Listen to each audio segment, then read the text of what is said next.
reason for the mess we're in as humanity at the moment is that we've forgotten the nature of our interconnectedness. If we had not forgotten that we are deeply connected to each other and the rest of life on the planet, then we would never have been able to do what we've done to each other and the rest of life on the planet. Somewhere we've forgotten that interconnectedness and dropped into this illusion of separation. It's essential for our collective survival as humanity, because if we continue acting as if everything is fragmented and separated, then we will continue treating everything in that way. And I believe once you do learn to work in with these systems of consciousness, you can actually access any solution you need to any problem that's out there. And not only will you get the solution, but if you can live and work from that perspective, you'll find it gets implemented with a far greater chance of success than if you're doing it purely from your rational mind. So if you're working with the synchronicities, if you understand the nature of flow and connectedness, then you'll find things just come your way that you could never have thought up yourself from the natural intelligence of life.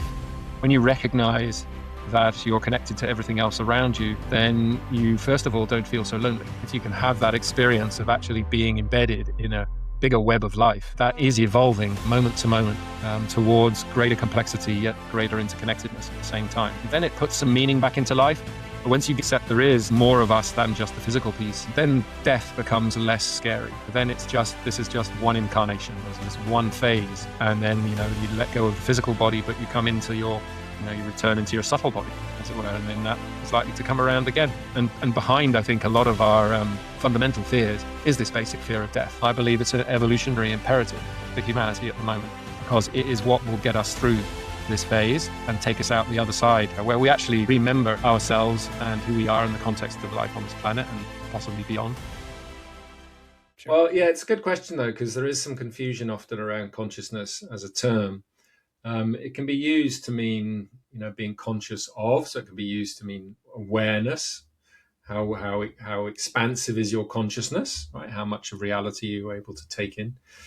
But I think in the context that we're working in, we're talking about it more as like you could say a field of information carried on energy waves, of which everything is constructed and out of which everything emerges. So how did I get there? I think I'd go back to the moment that I kind of woke up to the idea that the nature of our current reality and economic system and everything else wasn't maybe the best way of going about things. That was when my mother, who's a Quaker, gave me a copy of Fritz Schumacher's book, Small is Beautiful, in my early 20s. And I'd already been awakened a little bit I studied French and German by the kind of theater writers and poets of the absurdists, and people like Antonin Artaud and Camus and Sartre and all those people who get you questioning like the nature of reality.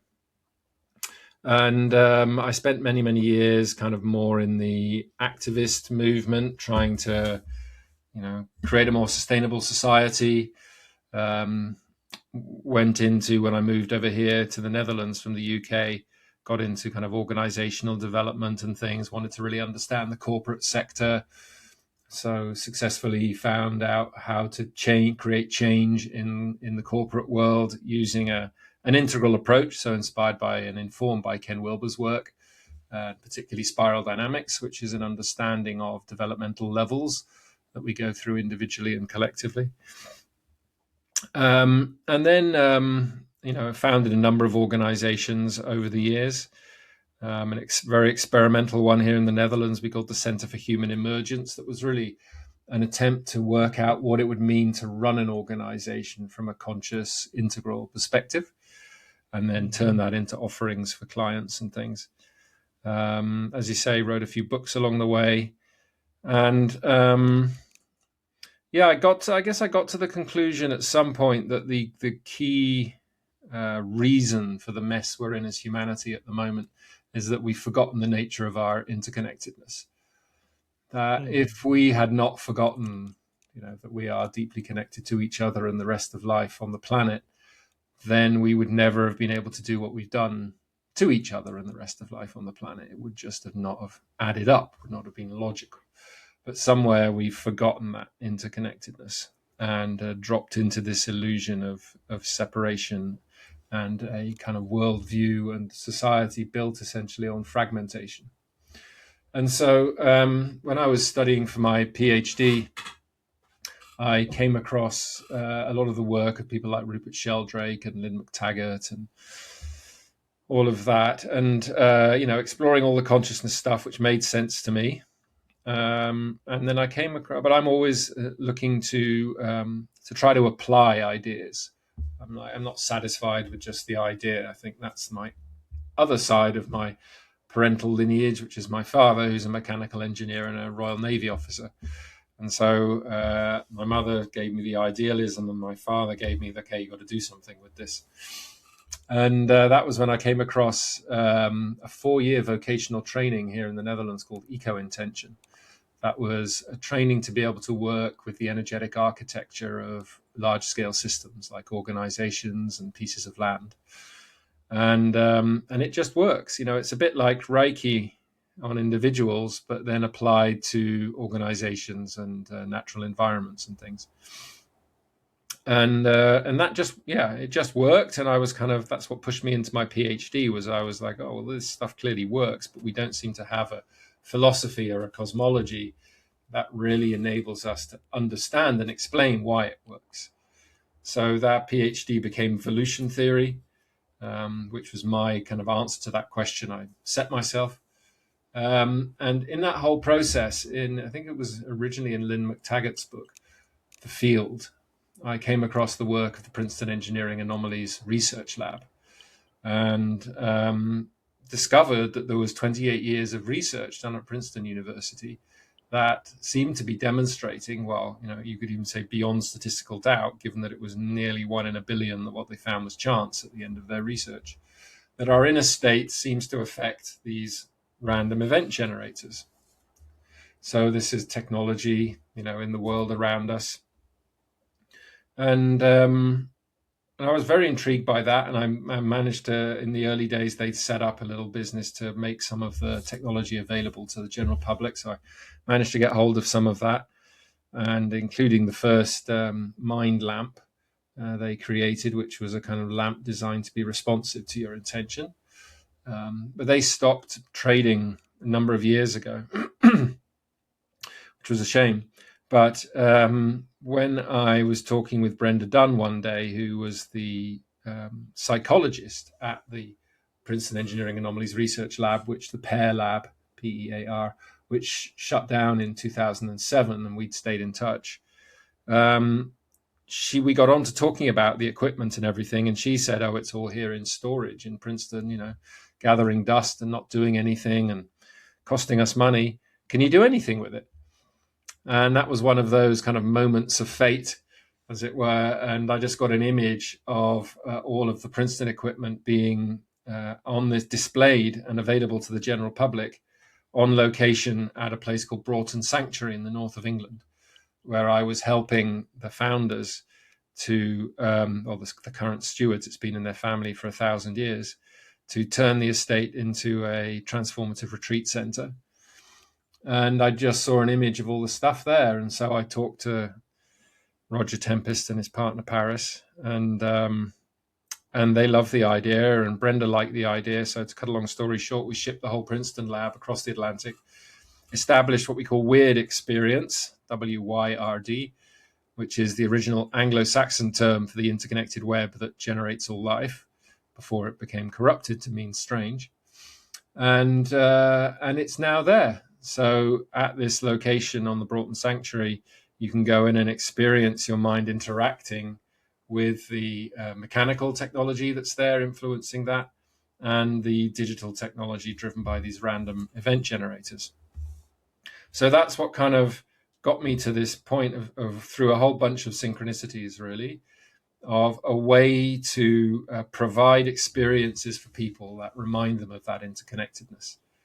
And we further developed the technology from Princeton, where they were working with one random event generator. We discovered that if you had 2 random event generators running next to each other in the same space, you saw correlations between the 2 data streams that matched up with people's experiences in the room.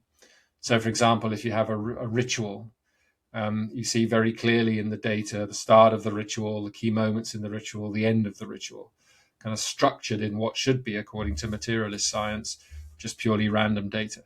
So there's no explanation for how anything in the physical world should be able to interact with these quantum random number generators.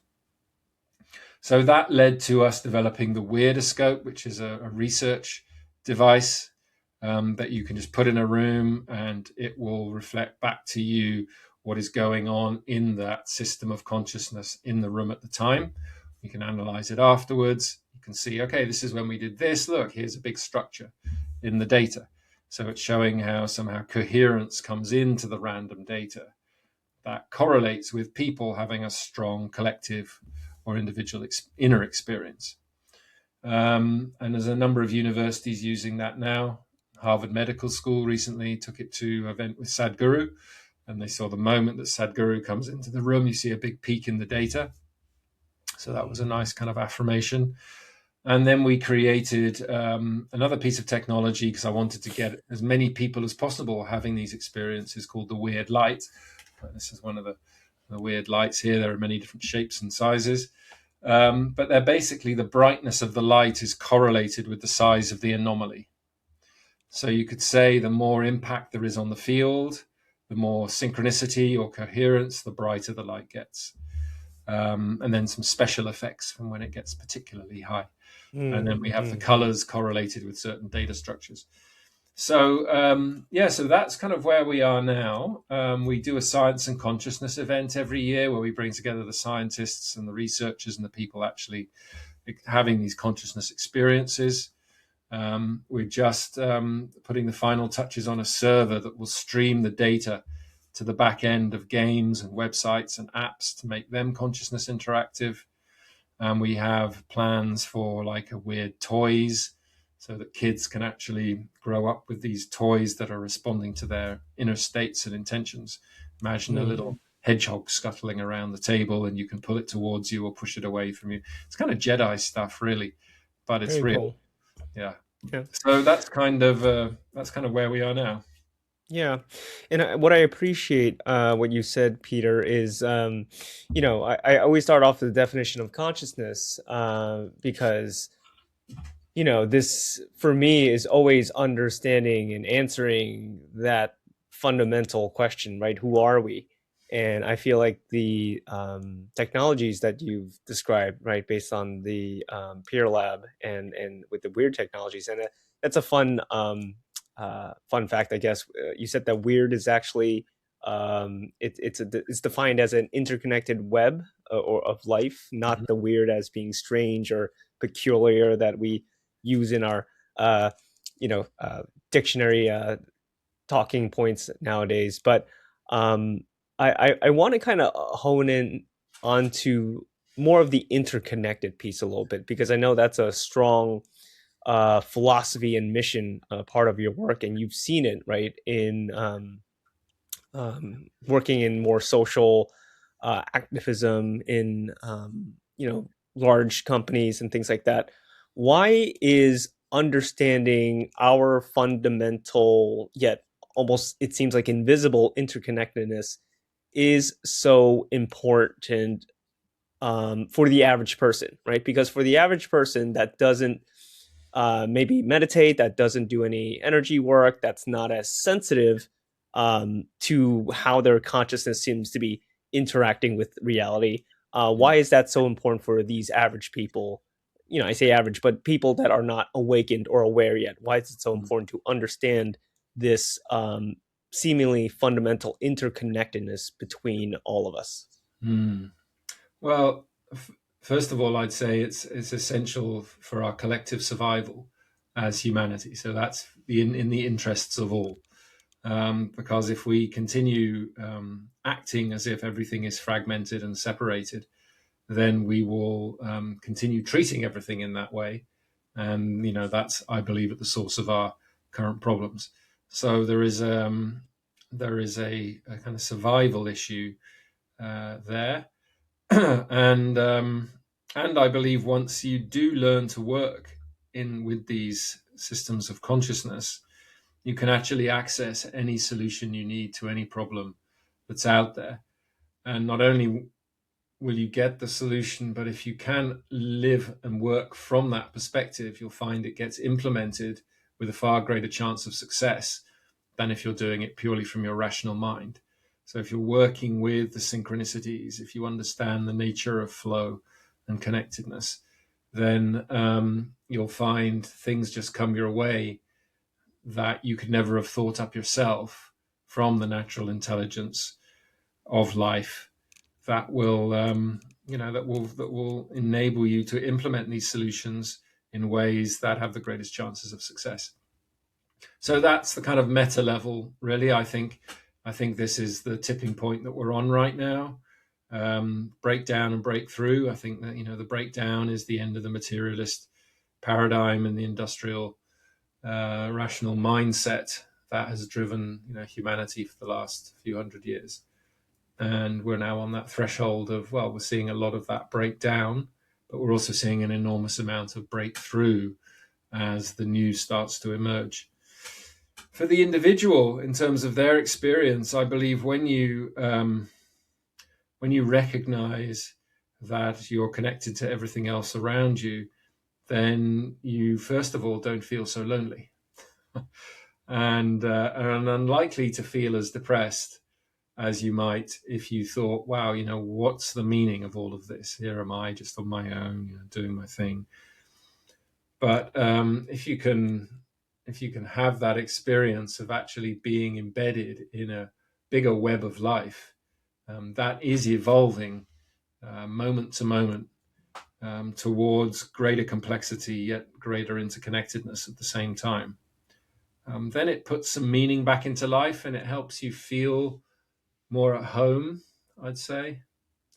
And the other piece, of course, when you accept that there are dimensions to us beyond the material and the physical, and we've done research in ICUs and a hospice, and you see structure in the data the moment somebody dies, and there is no explanation for how anything physical can influence the technology. Therefore, isn't it scientific evidence that something non-physical happens at the moment of death?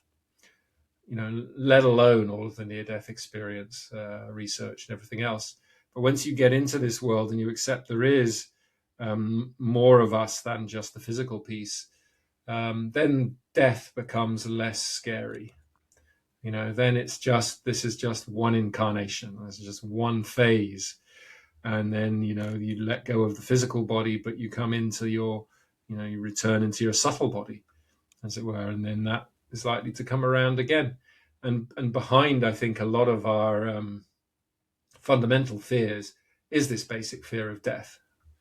And so if we can help people to realize that, well, death isn't the end of it all, then I think, that helps you relax back into things, maybe not be so grasping and not try to fill that void with all sorts of material stuff. In fact, there was a lovely quote in, I can't remember the exact title of the book, but it was something like something of the white clouds. It was more of a Buddhist book about reincarnation and things. And there was a piece in there where they were saying, where one of the teachers was saying, well, if you're doing something that's really close to your heart, you will complete it, but maybe not in this lifetime. Mm-hmm. And that's such a great, thing to carry with us, because it makes us far less anxious and far less needy in terms of, I've got to get this done. Things have their own pace, and we're just a tiny, tiny drop in this whole river.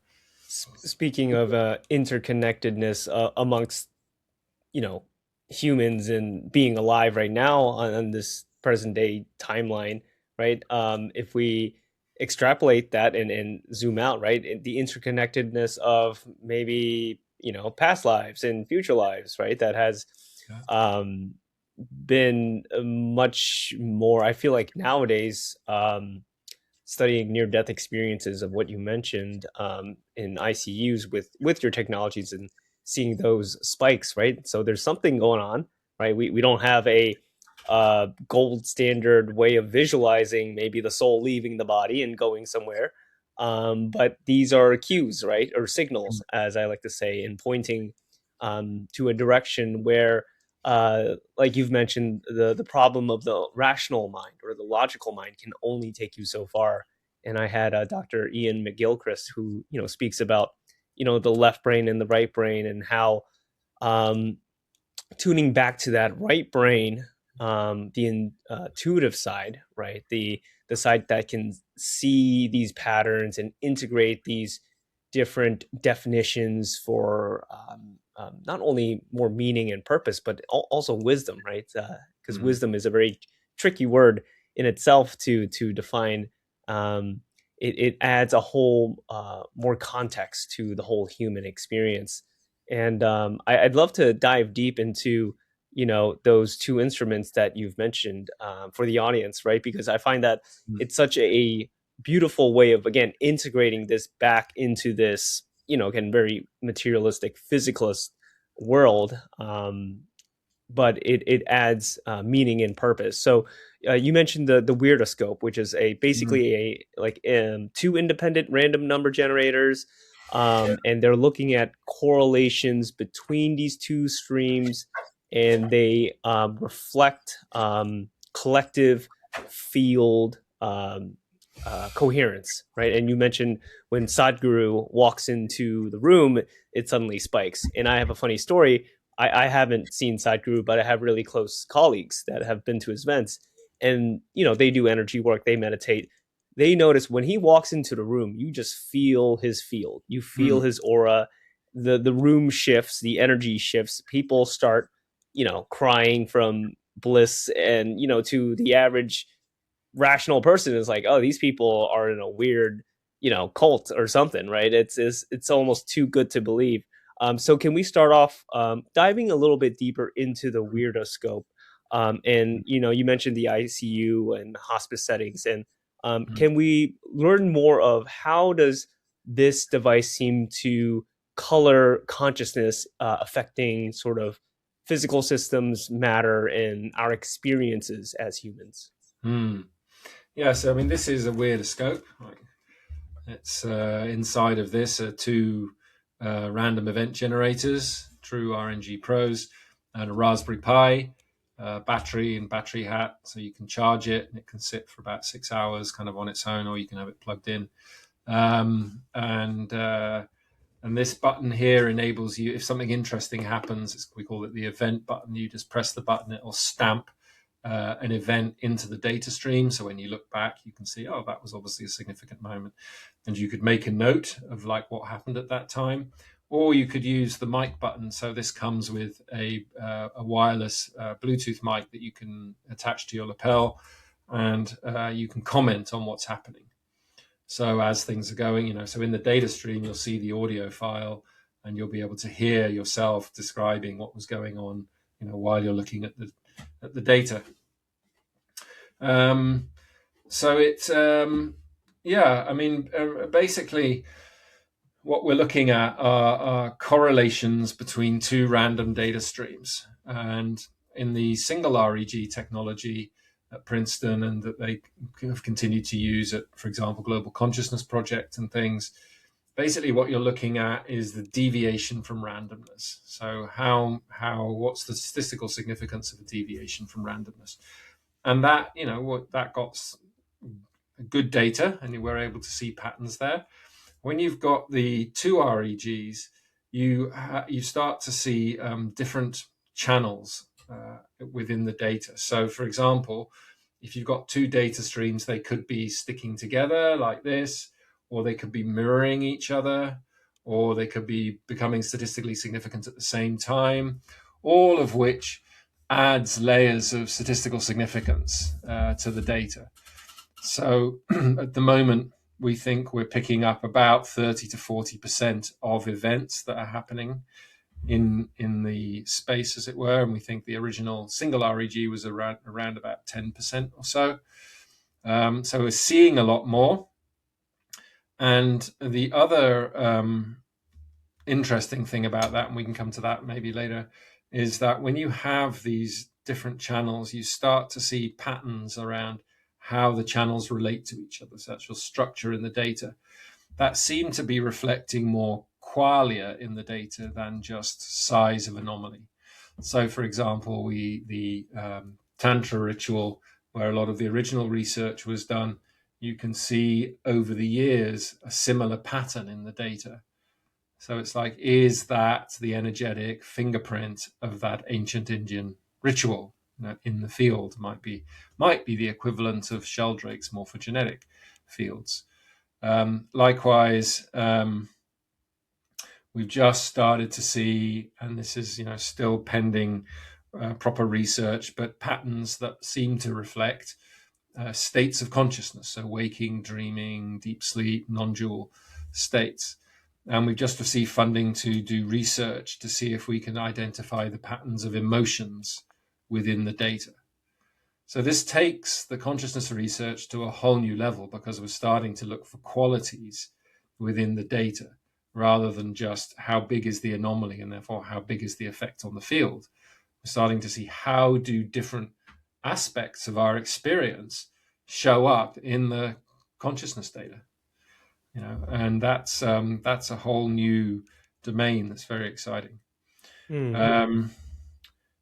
Yeah, so we've obviously there's events like the Sadhguru one and we've had the Weirdoscope. We've also had it at kind of conferences. There was an Integral European conference we took it to, and it's interesting because when you see people just giving a talk and it's mainly rational and people are sitting there thinking about it, you see very little in the data. But during one of the talks, somebody did a meditation, for example. It was all about letting go, and in that moment you see a big peak in the data. And then you also see structure in the data. So you either see it kind of around these moments where there's a lot of consciousness or real kind of energetic focus, like in constellations, like family constellations and these kind of things. But also any moment where there's kind of spontaneous flow. So in the breaks at conferences, you see structure in the data because there's this sudden impulse for self-organization, for a more heart-based connection, conversation. It's not pre-thought. It's not so much in the mind. It's alive, as it were, in the moment. It's a kind of natural flow state in a way. And that's when you tend to see it. Yeah, I mean, I could go into a little bit the way we think it works based on something called the model of pragmatic information. If you're interested. Yeah, because from my understanding, Peter, and for the audience, right, when we talk about quantum random number generators, I understand, based on my basic understanding, is that it's a pure random number generating, where it's like where we think of zeros and ones, right? But when you're talking about not only what it seems like objectively the data itself, but you're talking about the qualia, right, or the quality. You're talking about how these two, not only do they if they seem to go in the same direction of their randomness, or if they kind of peak or cross, that this can paint the picture of what you're describing, whether it's like sleep states or emotional states. Is that correct? Like it's like you're painting using this data and understanding, okay, if everyone's sleeping and they're going to bed at this time and they're having REM sleep, and that data seems to line up, and that's like, is that the quality that you're talking about, the quality of the data looking like that? Yeah, it's like, in a way, like you got EEGs and all the biofeedback stuff, but this is what I call socio-feedback, because it's feedback on the space in between us. And you don't need anything on you. It's completely non-invasive, right? It's just there. So you can be with the light on your own, and if you try to make it change color, that doesn't work, because when you try, you're exerting an effort and you're assuming a causal process. And you're talking about the weird light now, right? Correct. Oh yeah. Okay. So we can come to that in a bit. Yes, we can jump into that, because that was I'm sure we can tie in both of that very pragmatically, because the weird light is, when you talk about socio feedback, it's like a lamp that changes brightness and the colors based on the detected coherence and correlation, but it can serve, like you said, like a biofeedback, but for a group fields and for the environment.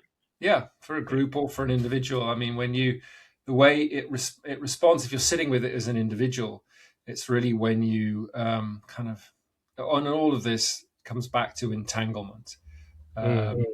where you've experienced a kind of connection to the light that's much more heart-based than head-based, and you're in a playful kind of curious state.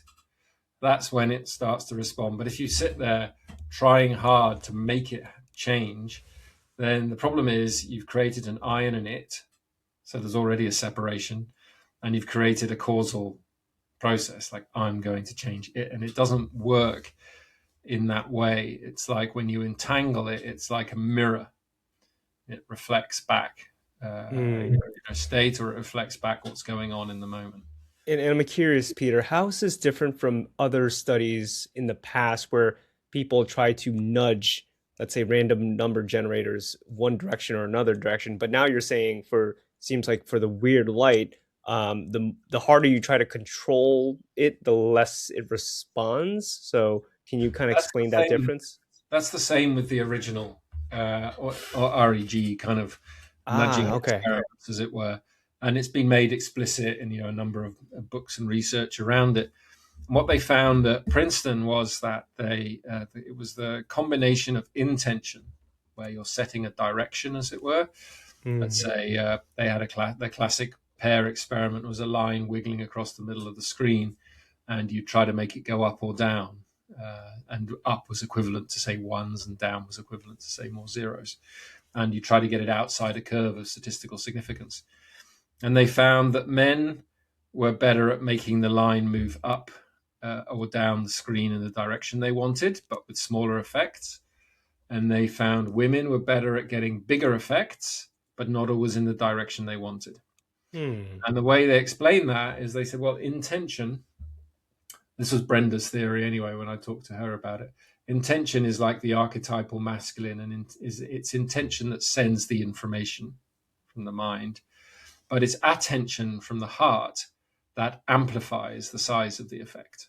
And that's more the archetypal feminine, of course. Yes. And then what they did find is that couples in love had the biggest effect on the data. So there's always been this. It's not can't just be a mind thing, and it's the same with all the teachings there are around manifestation. You have to engage the feeling side of the heart as well. Like you have to feel gratitude for that thing that you're envisioning as manifesting.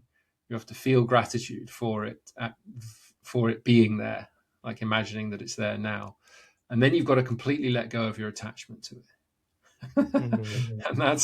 and that's the trick.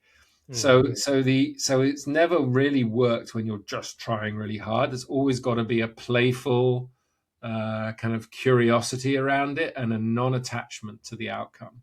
So it's a very subtle thing, because you do have an intention, but it's an intention that's held freely, as it were. And you know that maybe it won't manifest, because it's all about probabilities. There's no causal, if I do this, that will definitely happen. So you can never know whether your intention is going to manifest or not. But the more playfully you engage with it, the more chance there is, I would say. It reminds me of when you talk about encouraging humility and presence in people. It reminds me of Buddhism, how they talk about effortless effort, especially in like meditation, right? You're just sitting for hours and you're like, when is this going to be over, right? I just want to get on with my day. But it applies to what you're saying, to like things like manifestation. And we know all these teachers say like, visualize it, the feeling is the secret, anchor into that emotion. But what you're describing, again, building upon this past research, has a lot of significance, right? And it's really cool, because it again, for me, it's always like giving context to why we are these conscious bags of meat costumes walking around this planet, and why does anything matter? And I think, speaking of that matter, it's understanding just not only what it means to have this personal identity, right, identified to our names, our bodies, our families and friends, but going through the experience itself.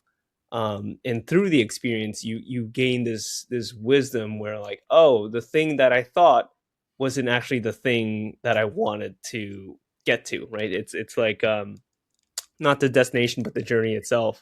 And I find that for many, again, entrepreneurs, like CEOs, you kind of have to believe in this, right? You're putting all your marbles into this, and I find that it's also very cool to understand that even for like rational minds, the greatest scientists, right? They, Mm, their insights didn't come from like 1 + 1 = 2. It came from like a intuitive spark, like a drop, right? Like an apple falling from a tree, that famous example. So can you explain further, Peter, why is intuition, tapping into these subtle qualities, these feels, this collective nature of our human experience is so important for manifesting our goals, for achieving something that you want? Because I feel that so many people want a certain goal, but like you said, it can be very black and white. It could be a certain number, right, that they're trying mm. to get to, but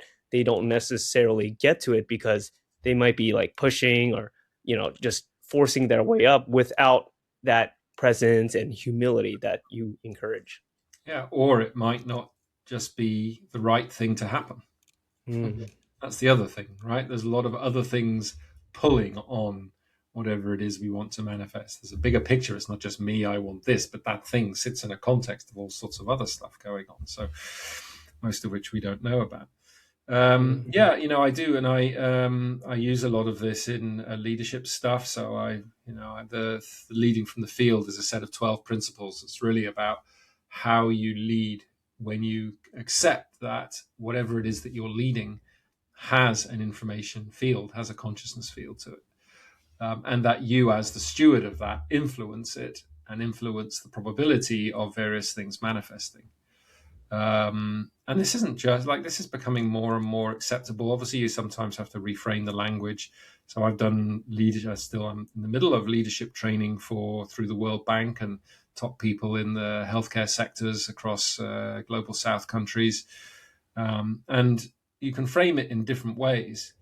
But basically, the reason it's important and the reason it works is because that's how life works.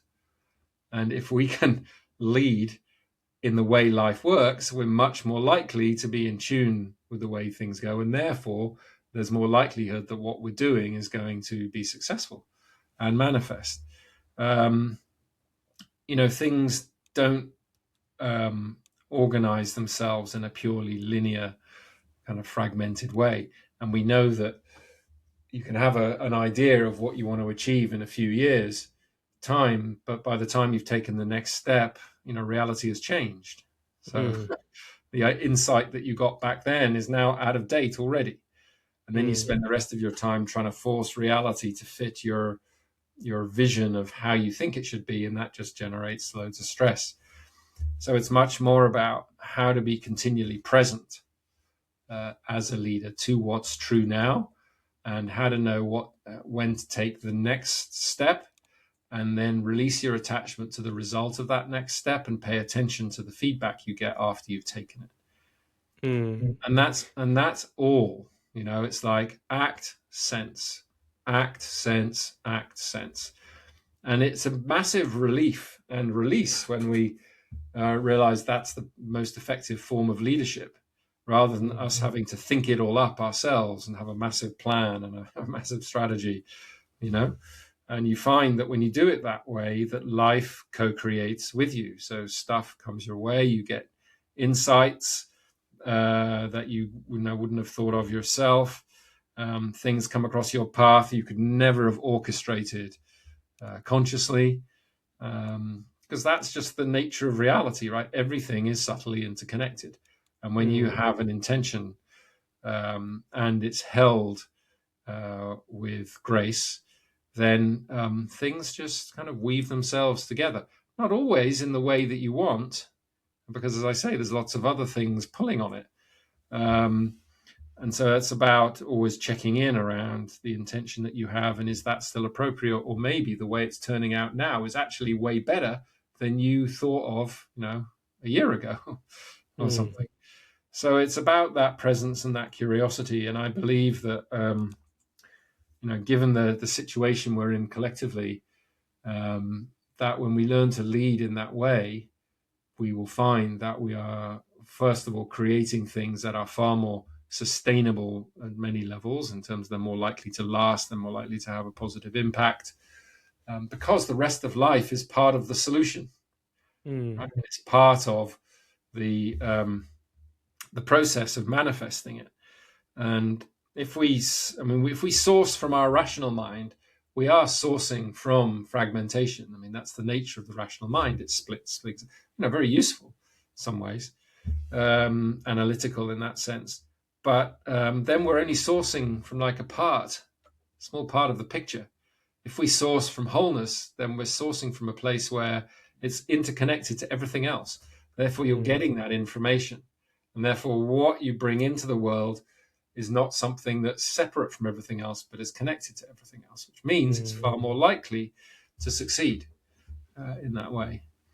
And so I often say to people, this isn't like this kind of stuff. I don't believe is a luxury. I believe it's an evolutionary imperative for humanity at the moment, because it is what will get us through this phase and take us out the other side, where we actually, I think, then we'll remember, which literally means to put back together, right? We'll remember ourselves and who we are in the context of life on this planet and possibly beyond. And and that will just feel a lot better. We'll just be able to relax.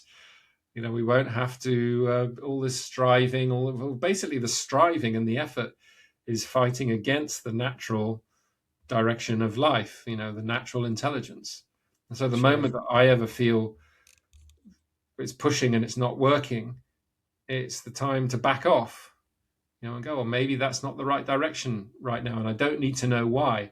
I just need to know life's pushing back. And it's kind of, well, if you push further, you're likely to create a bunch of turbulence that's not going to be very pleasant. Whereas if you back off, often what will happen is whatever the blockage was, if you take the pressure off, it'll start to untangle itself. Right? You just have to wait until all the other stuff that needs to go on goes on, and then it can kind of move on again. So it's a question of natural timing. Timing is one of the principles.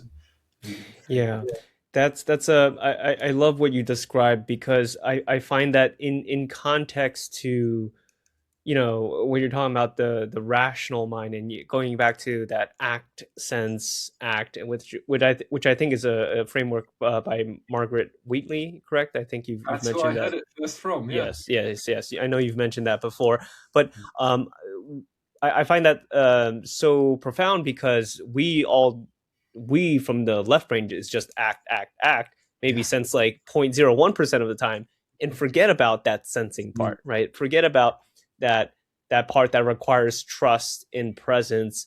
And especially from the left brain side, right, the rational mind, a lot of people, I think you've mentioned this, is this activist burden, or what I call Messiah syndrome, right? Trying to save the world by building more technology, trying to make the human body live to 200 years old. And it really forgets that innate quality of what makes us human. And I'm talking about more of these transhumanist trends and putting AI chips into our brains. And, and yes, that has, of course, benefits and value, but I think it doesn't, truly come back to who we are and why we are here, and as conscious, co-creative, creative beings in itself. And I think what I'm hearing, right, when we can embrace that act, and from an action, you have a result, you sense, right, from the intuitive and not only from the outcome, you can act again in a better way. And I find this so important for, especially healers or doing, trauma work, breath work, any energy healing based therapies.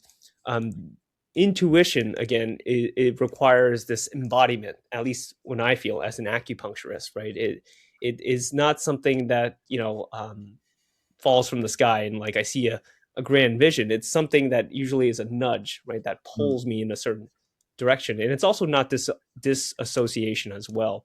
And just like purely being in that higher space. So coming back to the weird technologies, again, I find that it's such a complement to the evolution of consciousness in humanity, and it's these signals, these nudges.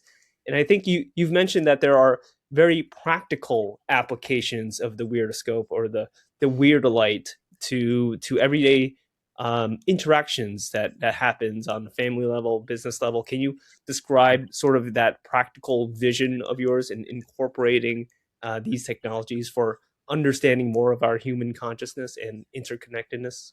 Yeah, I'd be happy to. And just to come back to the transhumanist thing, I'm kind of, well, why would you want to live for 200 years if you believed in reincarnation?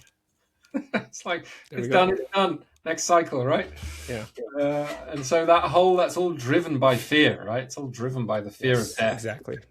And it creates so much, could potentially create so much harm.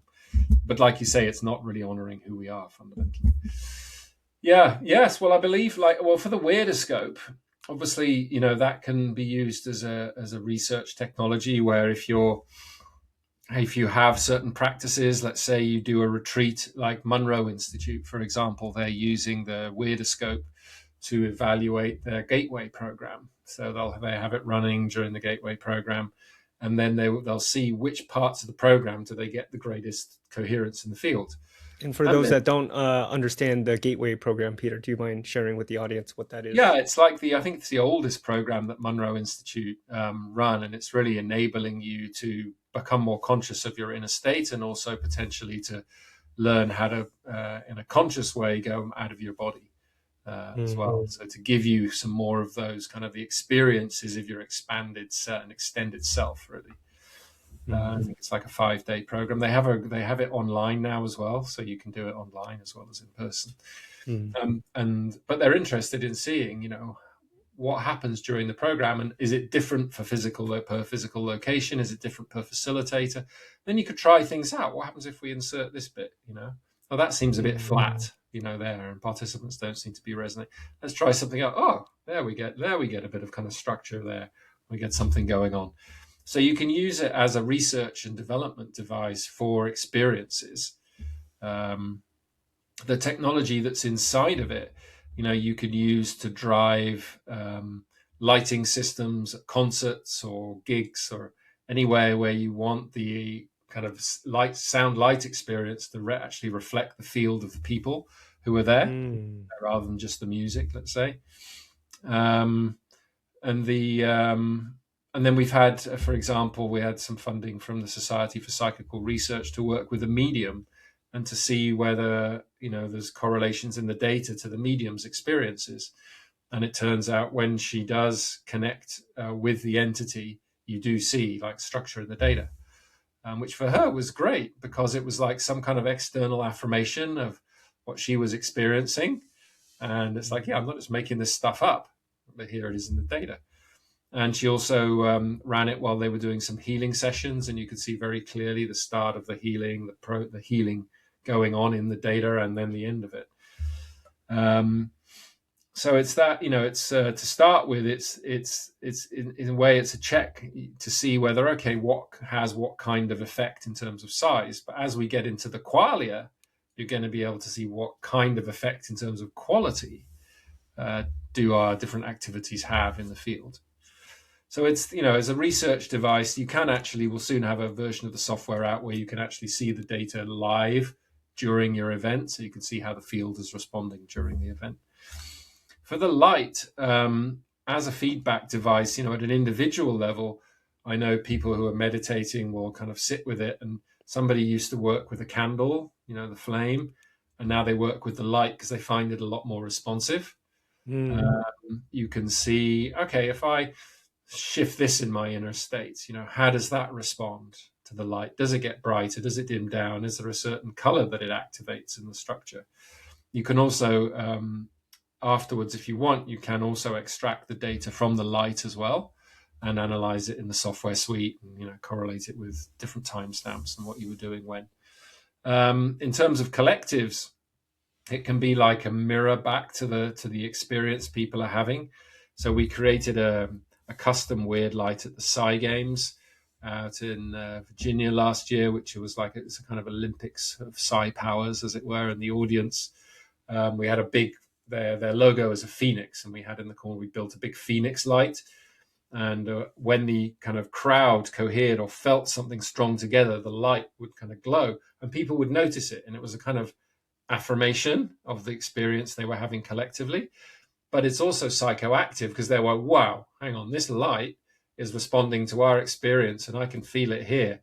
So if you're still in a materialist mindset, like, how can that work? There has to be something connecting me and that light in some way that I wasn't explained at school. And then you could have it in a meeting room, for example, because the brighter the light gets, the more the group is cohered in the room. So you probably want to be making your decisions when the light is brightest. And if it suddenly drops, that's an interesting data point as well. It's like, oh, what did we just say? Or what did we just do? Or what did we just think? What just happened that seemed to drop the field somehow? So it becomes a kind of feedback device in that way as well.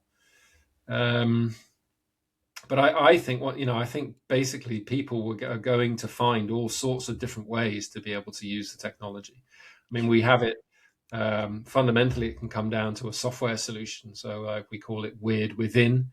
It's a bit like Intel Inside. You can embed it in other solutions. There's somebody who's developing a whole wellness VR experience, and then you can use the Weird software in there with a couple of REG chips to look at the quality of somebody's presence, for example, as one piece of feedback, as alongside your HRV and whatever, your resting heart rate and other things. But I do think that the gaming side of it's going to be very interesting once we get that going. So we're just getting the server up, but imagine like things like League of Legends where you have to cast spells. Imagine that the power of your spell is directly related to the quality of your inner state. Right. Then the players, they're going to want to be good wizards or whatever, and then they're going to realize, okay, what do I have to do that? Okay, here's the video. Take a few breaths, come inside. So they'll learn the inner skills because they'll want to be good in the game, basically. You know what, Peter? That was such a. If I had a weird light for me, that would have shot super bright when you said that. Because when you said that, like, not only is that, that makes me want to be a better meditator, so that if I'm a better meditator, I can play this game where I'm a wizard and cast my spells better. That was like a huge aha moment for me. It was like, well, isn't that what the soul is in this body, right? Aren't if you study these ancient traditions that talk about the soul incarnating to a body, and that the experience of the soul is directly correlated to the development of the soul. So I come from a background of what's called arhatic yoga, which is a yoga of synthesis, but is a pathway to becoming an arhat or a saint, which connects to Buddhism, Hinduism, Christianity, things like that. But they talk about the how spiritual someone is not by how much money they have, how much fame, how many followers, but by their character, by their virtues. And the character and virtues is a direct manifestation of their connection to their higher soul, and their higher soul to source. So when you said that, like, if you're a better, more embodied person and you're playing this video game, you can play this video game better. And it's like, for me, it's like, that's like life, right? That's we're all playing this video game and we're trying to be better at embodying these virtues and characteristics of source or God, or this higher consciousness. And that was such a big aha moment for me. So, right. So thank you for sharing that.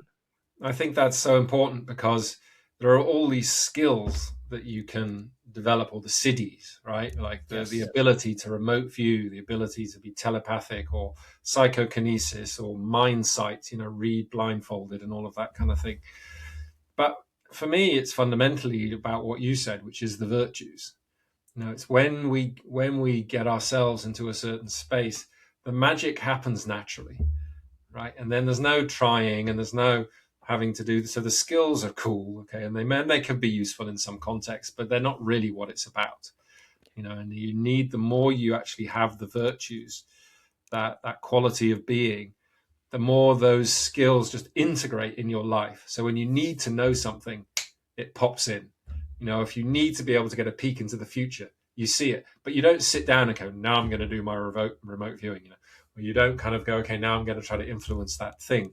It weaves itself into the fabric of your life.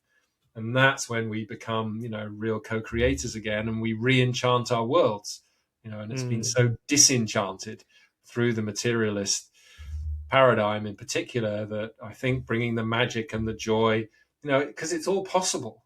It's all there. All we need to do, it's, we've got our inner work to do to develop those virtues. And often we have a bunch of stuff we need to process and clean out and transform and everything else. So I'm not saying it's an easy path, but it's, it's just part of your way of being, basically. Sure. And that reminds me of someone I interviewed, James Gladfelter, who's this physicist who talks about re-enchantment as well, of moving beyond this materialistic paradigm and understanding that, consciousness is the true creator of our experience, and not the brain. And I want to kind of come back to what you talked about as a closing for our audience, in a way of a practical steps, some recommendations for the audience based on what based on technologies you've developed. Because I know, Peter, you've cited sort of like the Quaker practices, and how maybe certain deviations of Christianity has separated from the original source of what it means to practice, right, to be a human, right, and to see God in everything, and to see silence, and to be in direct connection to that inner guidance. So what is a practice that you do that you can share for the audience that can foster this tapping into this more genuine intuition, right, to this inner guidance, and using the technologies that you've described? Like you mentioned, being in business meetings. I can see this in schools, right? Imagine if the classroom had these, the weird light, and it's like, oh, it went down, like who's not paying attention, right? And things like that. So what is some practical recommendations you have for the audience based on your experience that you can share, that can, for them to have a noticeable impact in the way they act, if you will? Well, I think it's fundamentally about your quality of presence. And maybe this is too much of a beginner stuff if you've got an advanced community of listeners, but whenever anybody asks me that, I say, look, if you're not doing it already, you need some kind of mindfulness practice. You just need to, because you need to be able to distinguish between your rational mind and your kind of being. And very simply, what a meditation practice does is it enables you to go, oh, so there's the mind, and therefore I'm not the mind. And that's so fundamental, because then you can rest in the being whilst witnessing the mind. And it's when you do that the other stuff has space to come in. If you're caught up in the mind the whole time, there is no space for the intuitive. When people are doing professional remote viewing, they say you can't run the right and left brain at the same time. You can't run them in parallel. So when they're using the intuitive mind, it's like, pick up the information, write it down, draw, whatever you do, but whatever you do, don't try to analyze it, because then you lose the connection. So just whatever your practice is for stilling the rational mind and coming into that space where it can just do its thing, but where you are plugged into something bigger, whether that is a meditation practice, a movement practice, walking in nature. Everyone has their own practices, but keep it up. Pick a practice and stick to it. Like, don't, find something, and then you'll find whatever practice you do, you'll end up in the same place, but you've got to stick with the practice. So find a practice that works for you, stick with it, and then you'll notice that all this other stuff that we've been talking about starts to come online. Yeah, different roads up the same mountain, as I like to say. And I have to re-emphasize the mindfulness piece, because as we understand the world events that are happening right now, and the shadow is coming out in so many different corners of it almost seems like the house of cards of our society. Mm. It's so important to increase that access to that mindfulness state, to separate, what is of truth and what has been distorted truth, and that directly clearing that shadow directly, I think you've mentioned, increases our intuitive capacity, depth of perception, as conscious beings. And if you're into conscious entrepreneurship, as you know, that's super important when you're working in business, in education, research, like you've mentioned. So yeah, thank you for sharing that. I think that's so important because there's so many millions of different practices people can do, and I think they can go like window shopping but not really dive deep. And I think, like you said, diving deep, going through that practice, and really mastering that one skill such as mindfulness is going to go really, really far. Speaking of really, really far, I know, Peter, you're in the Netherlands, but for people that want to connect to you, and find more about your book, find more about the weird technologies, where can we send them? Thanks, Jason. Yeah. So petermerry.org is the website where I've got this blog I've been running for 20 years and has all the info on the books and events and things. And then goweird with a y.org is the website with all the consciousness technology. Yeah. And just as a reminder, weird doesn't mean strange. Weird means this interconnected web of life. So and it's the root of the German word werden, which means to become. To become. So it quite literally means the process of spinning out of the subtle fields into the manifest world. Wow. Very poignant. I'll have We to need to remember that. reclaim it, right? We need to reclaim that. We need to reclaim Yeah. that. Well, amazing. Thank you so much, Peter. And for the audience, I will leave all those links down in the description below. Thank you so much, Peter, for this wonderful conversation. I think I've had a shift in my understanding of the worldview of consciousness, of course, not being contained in our brain, but really what I've taken away from our conversation today is the practice, right? To measure using my left brain of what I perceive in my reality, but to use my right brain to sense, right? To tap into that intuitive side of not only my body, but the environment, and using the examples of the technologies that you've highlighted. I find that, again, it's like co-creating with human evolution. And I think that that's what we need more of: technologies that show and highlight the breadth and the depth of how far our human capacities can go with remote viewing, with energy healing. And that's how my colleague Roman from Luminara mentioned you. I'm like, oh, this is so cool, I have to get him on an interview. So I'm so happy for our conversation. I really think it helped many people. Great. Thank you.